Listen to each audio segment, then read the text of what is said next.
up Hardened Scales, though not against Bant Coco. He's playing against Shaheen Soorani. We'll go back to the Bant Coco matchup later, as I'm sure we're going to see that matchup again. I feel very confident about that. So we're tuning in Nathan Holiday versus Shaheen Soorani. Soorani is up a game in this match. We have Hardened Scales versus Esper Dragons. And we saw Shaheen defeat Pascal Menard yesterday in this same matchup. So the Servant of the Scales looking pretty good right here. Came in with Hardened Scales, looking not too shabby. Yeah, and if Nathan were playing a Bant deck, then I'd be a lot more worried if I were Shaheen, because he's representing Collected Company, but the Hardened Scales deck doesn't play that card. True. So that 4 mana up is not really representing a huge threat this turn. It actually just means Nathan may have there's not a whole lot. I mean, he's unlikely to even have Dramoka's command in his deck against post board, so it's likely that Nathan just didn't have a card he could play. So Shaheen discards that Dig Through Time to Jace. If you're Nathan here, you can probably make an assumption that he has another one. It is nice getting it in the yard, especially when you have your Jace flip eventually. Yeah, I would definitely read Shaheen as having a second Dig Through Time. In fact, he does. Yeah, you're right. Because when you discard your third card with 5 untapped lands, you're probably going to want to keep Dig, except in the situation where you have 2, because the second one doesn't do a whole lot. Yeah, definitely. And I think Nathan is very well aware of that. So what do you think of Esper Dragons in this metagame? The metagame of basically Hardened Scale / Bant Company. Well, it's a sort of Esper is the sort of deck that you can build in many different ways. Having the dragon package of like Silumgar, Scorn, Foul Tongue, Ojutai, and Silumgar does limit your choices a little, but you still have a lot of different ways you can build the deck. And if Shaheen expected a bunch of green decks, then I think his deck looks pretty good in that field. So Nathan's going to cast Dromoka's command to fight one of his servants to the Jace. Shaheen could counter this if he wants, but he's going to go ahead and destroy it instead, exile it actually. Yeah, and that's even the best way to handle it. Nathan did wisely choose to put the counter on a different one than was fighting because for exactly this reason. So Nathan isn't able to kill Shaheen's Jace because the other end did stop that, but at least he gets 2 +1/+1 counters thanks to Hardened Scales. Getting 2 counters out of the equation is not bad. So this Jace is getting about ready to flip right here. Shaheen still has to discard a card. Looks like a Shambling Vent going to the yard. Yeah, and Shaheen is in pretty good shape here. He's just going to be able to flashback Utter End right away on that Servant of the Scale. And he's going to leave Silumgar Scorn up, though. I think he's got an Ojutai's command, not the actual Ojutai itself. So the Silumgar Scorn I don't think is for the full amount, but Shaheen is still able to leave a bit of disruption up, and is one card in graveyard short of casting Dig.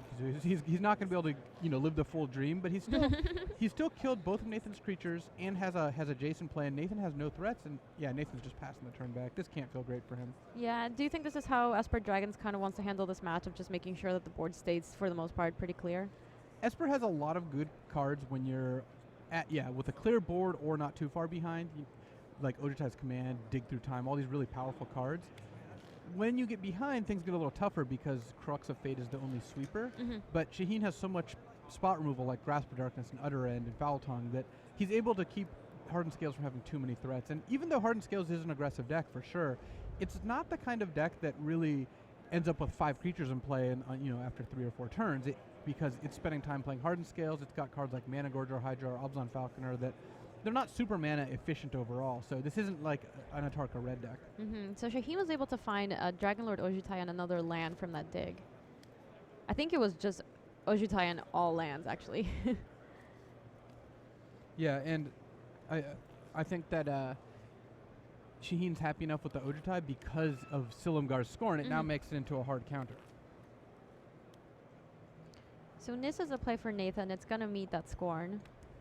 Thanks to the dragon now, it's actually a hard counter. Yeah, and even a Nissa here, it would have been annoying, but Shaheen's not that worried about it. Shaheen is just going to likely just slam Ojutai because he's got Jace on 3. He's going to be able to dig next turn. Also, Ojutai is a big enough threat that even a creature from Nathan isn't going to be able to compete with it one-on-one. It doesn't look like there's much action in Nathan's hand either. Yeah, so we just see a pass back. The only thing Hardened Scales can really do with 6 mana is make a giant endless one, and Ojutai's command is going to pretty much stop any possibility of that. Yeah, so Shaheen's getting to the point where he's starting to attack with Shambling Vent.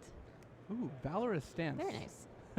That actually will handle the Ojutai. Yeah. Shaheen is not, can't be happy about that, but still getting 2 points off the Shambling Vent, gaining 2, having a Jace, like next turn if Shaheen doesn't draw anything and Nathan doesn't play anything, I could see Jace flashing back Dig Through Time, for example.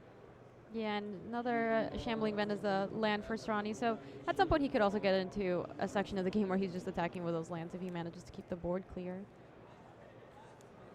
Yeah, so Ojutai's command is going to take care of that Hangerback Walker. And now Nathan Holiday is Humpbun. He has no cards in hand. Yeah, and he had to play the land there to play around a Silumgar Scorn for one to make Shaheen pay 1. But that just means that Shaheen knows Nathan has nothing in hand, nothing coming next turn unless he draws it, and he's resolving a Dig Through Time. Yeah, so this is really not looking very good for Nathan. Let's see what Shaheen manages to find here with his dig. Not a lot of spells. It looks like a Silumgar look at Scorn and maybe a land. The last 2 digs he's had have been basically mono. Yeah, he took a land right there. Yeah, that's... Well, at the very least, he's not drawing all those lands. That's true. Oh, no, it looks like a Flaying Tendrils. Oh. It was, in fact, colorless, but... Flaying Tendrils, once Hardened Scales comes out, is a lot less impressive, but it does at least deal with a bunch of Hangerback tokens. And there are some cards it could kill right now, like a Servant of the Scale.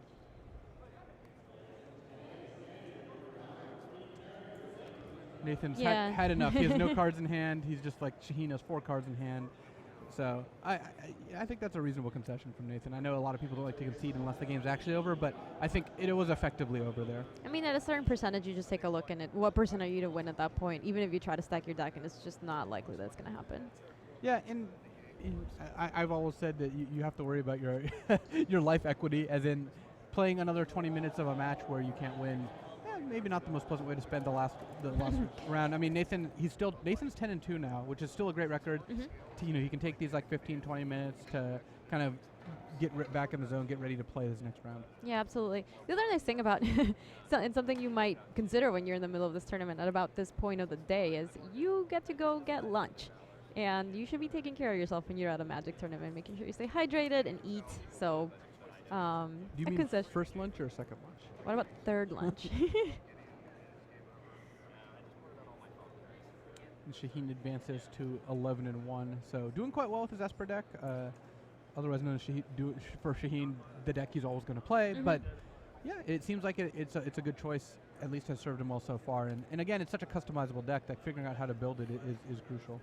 How do you think Flaying Tendrils, how good is it here? Because it's possible that Nathan's like Mana Gorger Hydra, for example, that card just gets out of control very quickly. It's bigger than the 2/2 very fast. Yeah, it's not great against Mana Gorger, and it's actually not even great if there's like a Hardened Scales in play in a lot of situations. But what it does do is it means that Shaheen can, let's say, kill a Hangerback Walker, then kill 3 tokens or 4 tokens, can maybe deal with some Nissa Plant tokens, and it does exile, so Servant of the Scale or Hangerback, if you catch them on the front side, don't end up triggering. So it's not the best card, but it might be better than Shaheen's worst cards. All right, so with this, we are going to come into the end of round 12.